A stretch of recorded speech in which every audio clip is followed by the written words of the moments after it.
Racikan Berita. Saya Bitor Suryadi ingin menginformasikan beberapa hari yang lalu senior kita Dr. Zulkifli berangkat ke Surabaya bertemu dengan Denny Iskandar, satu di antara orang atau satu di antara aktivis yang paham tentang ijazah kampus Pasar Pramuka itu. Di hasilnya dari informasi dari Dr. Jol bahwa dia juga melihat hal yang sama ketika dokumen ijazah dan lain-lain itu pada 2012 dibawa ke Mas Pras Setio Edi Marsudi dan kepada saudara Sarip dari Gerindra dan kepada kader namanya Marihop Natugulu. Jadi dokumen itu dipegang oleh Pak Jul, dipegang, dilihat, dibuka. Jadi sama juga kejadiannya pada waktu ijazah itu dibawa ke DKI, partai kami di DKI dan juga dibawa ke DPP yang diterima. Jadi partai kami adalah partai besar yang sudah melaksanakan manajerial terbuka, artinya ada proses, ada prosedur kalau ada berkas masuk. Jadi situ sudah diteliti dan segala macam. Jadi dokumen-dokumen itu hasil produksi yang dilakukan oleh Widodo dengan Denny diterima dan dinyatakan sah oleh pihak KPU, walaupun KPU-nya sendiri tidak membuat surat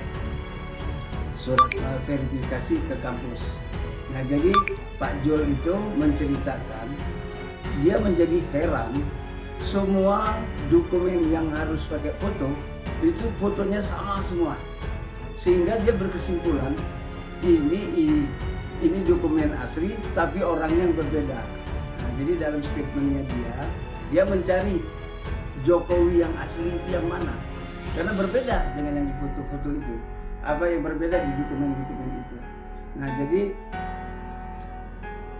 kita ingin menyampaikan ya, jadi apa yang dijawab oleh pihak elit saya, Andi Wijayanto, bahwa dia tidak tahu bahwa itu asli atau tidak. Begitu juga dengan Mas Pras di DKI juga tidak tahu itu asli atau tidak. Karena yang tahu itu hanya dua orang, Widodo sama Denny. Nah, mereka hanya menerima, mereka pegang, mereka lihat, mereka buka-buka itu. Jadi satu diantaranya yang harusnya bertanggung jawab adalah KPU. Jadi KPU itu membawa semua berkas itu, melakukan verifikasi ke UGM, melakukan membuat berita acara bahwa mereka sudah datang ke UGM dan diterima dan sudah berdialog dengan siapa-siapa, terus dicatatkanlah bahwa itu sampai di sana.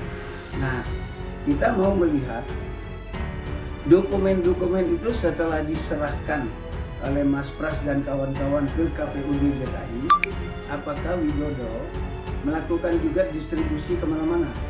Apakah ke SMA 6, sampai SMPT di Solo, atau mereka juga kirim juga ke UGM, sehingga disesuaikan apa yang dibikin Widodo itu dengan arsip atau dengan dokumen-dokumen yang ada di Fakultas Kehutanan.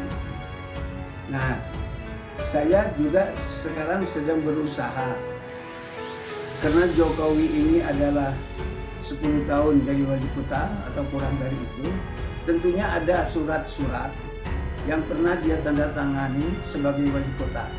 Nah, di depannya itu ada insinyur atau doktorandos di surat-surat tersebut. Atau setidaknya masyarakat Solo pada waktu kampanye Jokowi menjadi wali kota itu, di stikernya, di kaosnya, di spanduknya, atau di pamfletnya, dia cantumkan apa? Kalau dia cantumkan doktorandos, maka kita menjadi lebih bertanya, ngapain dia kuliah 5 tahun di UGM, dapat insinyur, di wisuda, melakukan KKN, tapi kok ditafsirkannya doktorandos? Atau kalau sekiranya itu bodong, atau bukan bodong, itu dapat polos, artinya cuma ditulis Joko Widodo, tanda tangan wali kota Solo. Nah, berarti kita bertanya lagi, Ngapain dia bertahun-tahun bolak-balik ke Jogja kuliah? Sudah berhasil kok tidak dicantumkan. Itu membuat kita menjadi lebih berpenasaran. Artinya setelah datang saya ikut rombongan TPUA, setelah di UGM saya kecewa, terus kalau Pak Jokowi kecewa, terus saya minta sekarang ke masyarakat Solo, nah, untuk membuktikan bahwa mereka pernah dapat surat dari wali kota ada nama Joko Widodonya. Nah, itu yang mau kita kejar. Atau setidaknya waktu pemilu tadi, waktu dia pilkada itu, ada nggak itu? Nah, kalau itu ada, berarti kita semakin kuat bahwa 5 tahun kuliah di Jogja, berhasil di wisuda, lulus menjadi sarjana, kok ketika jadi wali kota, insinyurnya tidak ditampilkan. Ada apa? Nah, jadi pertanyaan-pertanyaan itu membuat saya terus mengejar.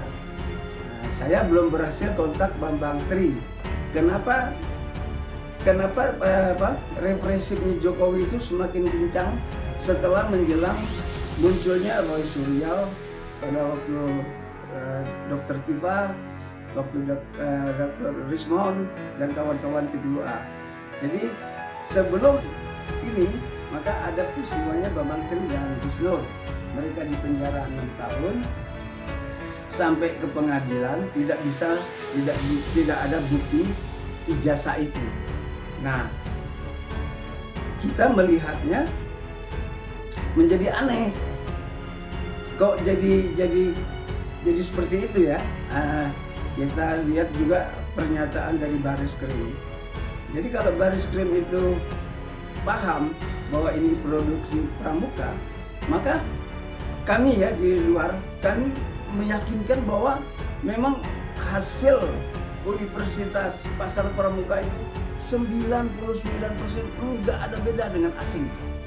Jadi sekarang yang dibikin Widodo itu diakui Baris-Krim menjadi asli, dikarenakan sudah dilakukan otentik, identik begitu ya. Jadi betapa dahsyatnya ya orang-orang di Pasar Pramuka itu untuk membuat dokumen-dokumen palsu, sehingga Baris-Krim pun tidak bisa membedakan hasil pasar rumput dengan hasil UGM. Nah, kita dengar juga pernyataan Pak Rektor UGM ya, Pak Sofyan Effendi, yang menyatakan ada 5 atau 7 kejanggalan-kejanggalan yang ada dalam dokumen ijazahnya Jokowi itu. Nah, jadi kita semakin kuat.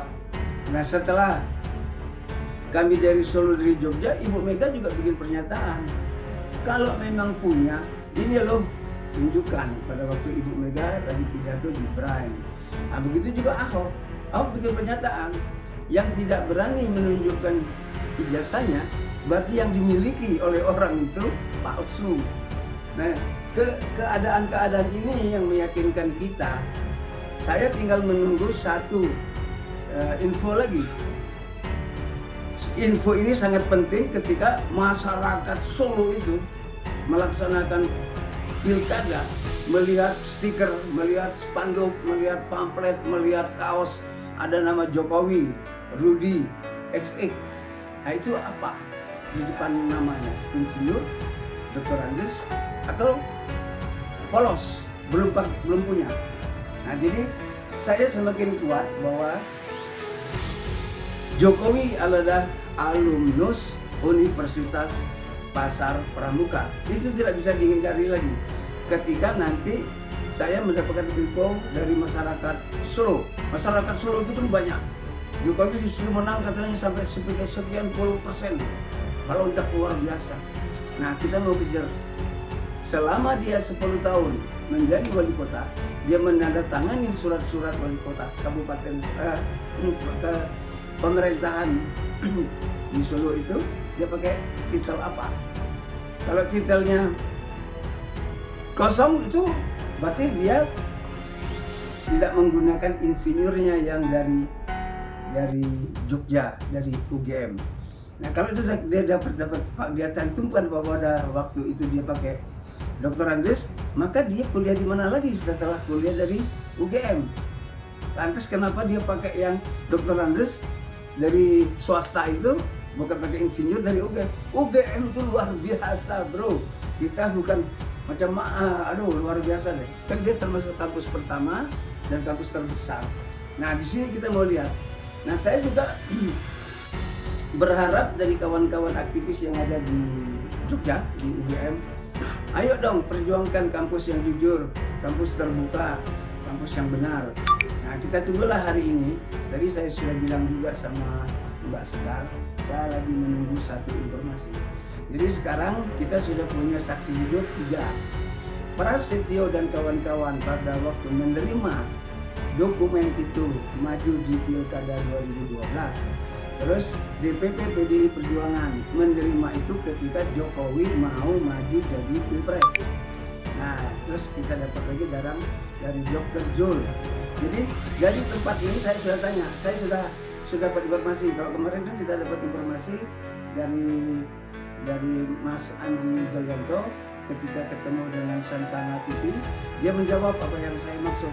Saya menceritakan bahwa Partai kami melaksanakan proses dan prosedur dari bawah hingga sampai ke sekretaris pemenangan.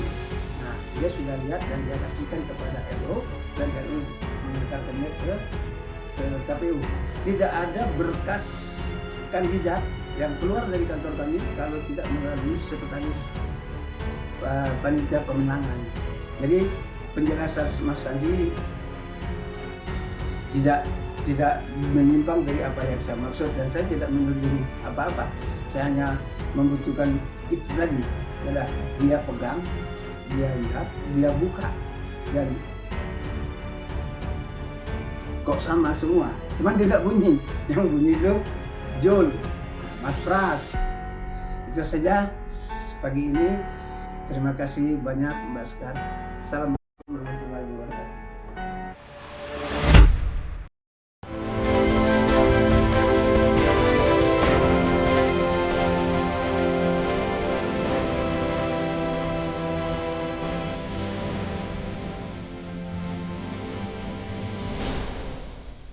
Racikan Berita